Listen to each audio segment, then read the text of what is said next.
Hello बच्चों, आज हम कक्षा छठी के विज्ञान का तीसरा चैप्टर पढ़ेंगे जो कि है तंतु से वस्त्र तक कैसे बनाया जाता है।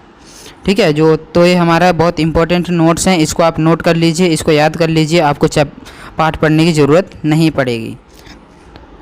तंतु, तो बच्चों तंतु किसे कहते हैं? तंतु एक प्रकार का रेशे होते हैं जिससे धागे या फिर तागे या धागे बनाए जाते हैं। मतलब बिल्कुल जो रुएँ से होते हैं और रेशे कहलाते हैं, उसी को तंतु कहते हैं।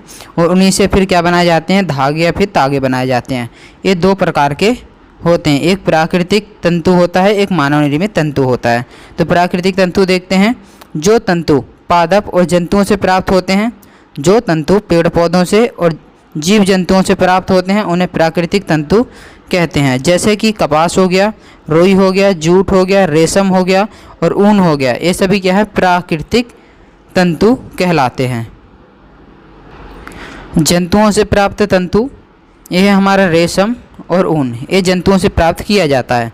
ठीक है, पादपों से प्राप्त तंतु, यह है हमारी रुई, कपास, जूट, पटसन आदि।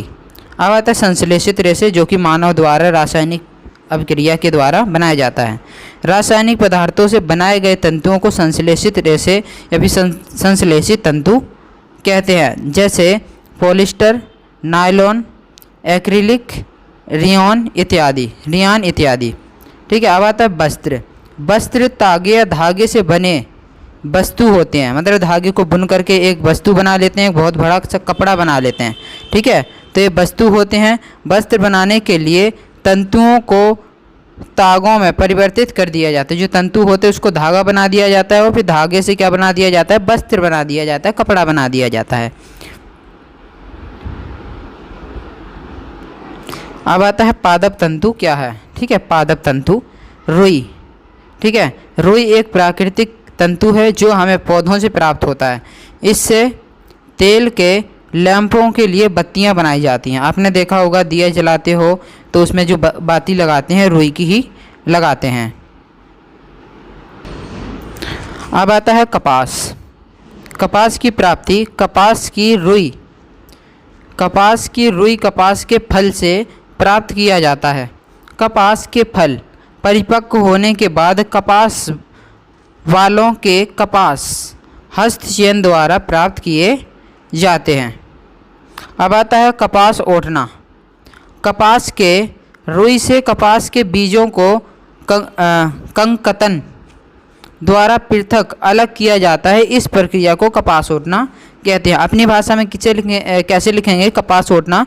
कि जब कपास में से, ठीक है, जो रुई में से जो बीज होते हैं, बीजों को अलग करने की विधि को कपास ओटना कहते हैं। अब आता है पारंपरिक ढंग से कपास हाथों से ओटी जाती है। जो पारंपरिक, जो पहले के समय में कपास को हाथों से ओटा जाता था, उसके अंदर से बीज निकाला जाता था। आजकल कपास ओटने के लिए मशीनों का उपयोग किया जाने लगा या फिर किया जाता है। अब आता है जूट। जूटी को पटसन कहते हैं। पटसन तंतु को पटसन के तंतु से प्राप्त किया जाता है। पटसन तंतु को पटसन के तंतु से प्राप्त किया जाता है। इसकी खेती वर्षा ऋतु में की जाती है। जब वर्षा का मौसम होता है तभी इसकी खेती की जाती है। इसे भारत में प्रमुख रूप से पश्चिम बंगाल, बिहार, असम में उगाया जाता है। किसको? जूट या पटसन को। इसे पुष्पण अवस्था में काटते हैं। जैसे इसमें पुष्प आ जाते हैं, फूल लगना शुरू हो जाते हैं, तो इसको काट लिया जाता है। फसल काटने के पश्चात, जैसे फसल काटने के बाद तनों के कुछ दिन के लिए जल में डुबोकर रखते हैं, जिससे इसके तने गल जाते हैं और तंतुओं को तने से आसानी से अलग कर लिया जाता है। मतलब पानी के अंदर इसको डुबो करके रख देते हैं तो उसके जो छीलन होते हैं, छिलके होते हैं, वो बाहर निकल आते हैं। और बाहर निकल आते तो उसी को एक तंतु के रूप में प्राप्त कर लेते हैं। वस्त्र बनाने के लिए तंतुओं को तागों में परिवर्तित किया जाता है। जो वस्त्र बनाने के लिए जो तंतु होते हैं उनको तागों या फिर धागे बना लिए जाते हैं, फिर उनके वस्त्र बनाए जाते हैं। ठीक है, कताई। रेशों से तागे बनाने की प्रक्रिया को क्या कहा जाता है? कताई कहा जाता है। जैसे रेशे हैं, रेशों से धागा या तागा बना लेते हैं तो उसको कताई कहते हैं। अब आता है कताई की प्रक्रिया। इस प्रक्रिया में रुई के एक पुंज गुच्छे से रेशों को खींच करके ऐंठते हैं। ऐसा करने से रेशे पास पास आ जाते हैं और तागा या फिर धागा बन जाता है। अब आता है तकली। कताई के लिए एक सरल युक्ति हस्त तकुआ का उपयोग किया जाता है, जिसे हम तकली कहते हैं। हाथों से चलाई जाने वाली एक अन्य प्रचलित युक्ति जो कताई में उपयोग होती है उसे चरखा कहते हैं। आपने महात्मा गांधी को चरखा चलाते देखा होगा, धागा बनाते थे, कपड़ा बुनने का काम आता है। बड़े पैमाने पर कताई का कार्य मशीनों की सहायता से किया जाता है। ठीक है, अगर बहुत बड़े पैमाने पर आपको कताई करनी है तो उसके लिए मशीनों की सहायता ली जाती है। कताई के पश्चात तागों का उपयोग वस्त्र बनाने में किया जाता है। पहले मशीनों से तागा बना लिए जाते हैं, तागे से फिर वस्त्र बना लिए जाते हैं।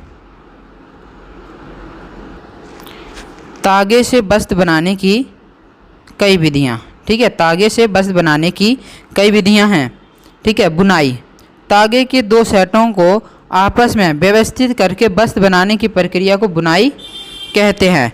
बुनाई के लिए करघों का उपयोग किया जाता है। करघे दो प्रकार के होते हैं, एक हस्तचालित करघा मतलब जो हाथों से चलाया जाता है, एक होता है विद्युत चालित करघा जो कि बिजली से चलता है। अब आता है बंधाई। बंधाई वह प्रक्रिया है जिसमें किसी एक एकल तागे का उपयोग वस्त्र के एक टुकड़े को बनाने में किया जाता है। ठीक है, मतलब बंधाई वह प्रक्रिया है जिसमें किसी एकल तागे का उपयोग वस्त्र के एक टुकड़े को बनाने के लिए किया जाता है, उसे बंधाई कहते हैं। मैं आशा करता हूं कि सभी बच्चों को ये बहुत अच्छे समझ में आ गया होगा। बच्चों, अगर आपको हमारी वीडियो पसंद आई है तो वीडियो को लाइक करें, शेयर करें और चैनल को सब्सक्राइब ज़रूर करें।